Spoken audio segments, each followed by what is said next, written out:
Scout. We're going to look at a calibration or a tune for a Scout bopper. I believe it's 2020 because there's some unique features this tune has that the earlier Scouts do not. Same principle though. Go ahead and open up your application launcher, open up C3 module. Let's go ahead and here's the example 2020 Scout bopper. I have a tune set up, rev limits, the misfire monitor set value set up, and the torque limit table set. If you have a Scout 60, definitely set that, but I have examples that you could upload on my blog, so go ahead and upload those examples and go from there.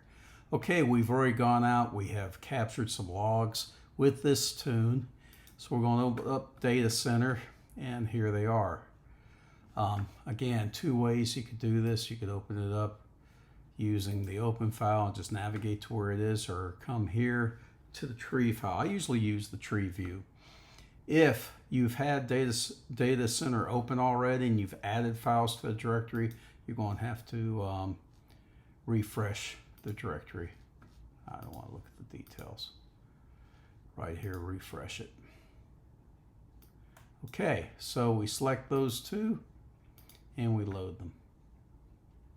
Now you notice they're right here, they're loaded, but they aren't displaying. That's because we have not set up this calibration yet in Data Center, and I have not selected a window. So let's go ahead and set up the trims.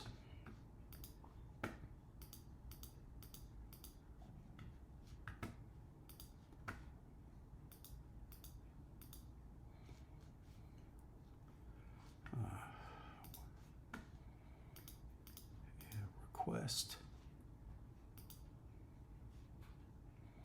It's interesting. We were really taking a lot of fuel out here. I'm going to go ahead and look at on this engine speed. Yeah, right at idle. And I'm going to look at temperature. We should be at temp, but let's verify. Yeah, we're at temp. So we definitely have an issue here with idle, taking out a lot of the fuel. So let's get back to our Data Center. Excuse me, the C3. Tune Lab, we have already loaded up. We have downloaded the equation I have on the blog, and we've put into a folder called equations. So I'm just going to go ahead and reload this. That's what it looks like in Python.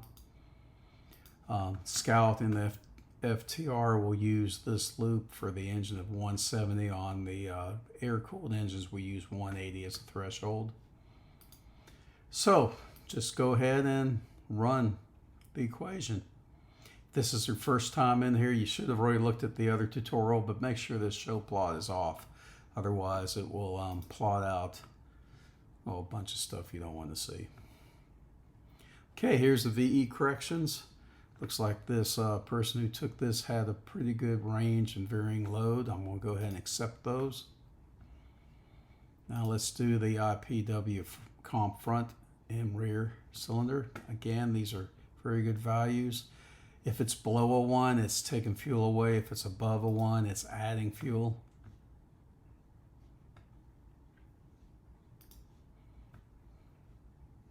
There you go. So let's take a look at the VE table here. Now when you come up here and compare, it's comparing stock, which is fine because we start with a stock calibration, but normally you want to look at the open saved and see what differences it made. Here we're pulling fuel out, especially pulling it out there. So let's go ahead and save this file, save as. We're going to call this pass 1, open that folder, just throw this as version 2. We're going to want to make some notes, changes. We made speed, let's just say rev in speed limits.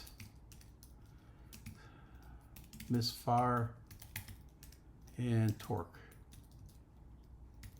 limits. Now this is pass 1. We made VE corrections and IPW comp front and rear corrections. Okay, save that. Now it's going to ask you about a stock STK file. Yep, put one in there, otherwise you'll be hunting for it all the time. Now let's go ahead and open up the bass tune again. And let's compare. So click on the new tune, right click, compare it to the first tune. And these are the changes. So look, it took out quite a bit of fuel here on idle. Took out fuel right across the board. So this bike is running richer than what it needs to run. Same with front cylinder. That seems to be the one that's taking the most. So it's pulling fuel out of the front and it looks like it's adding fuel to the rear. So that's balancing out those cylinders. So we made some great changes. Just on the note here, operating range is pretty well hit. You could probably get some more in this area here, but the rider did a good job capturing a wide variety of data. That's one reason why you want to take some long logs too. Just go for a nice leisure ride and log away. So we're going to go ahead and close this. Go and copy that V2 over to your PV3, hook to your bike, and flash it.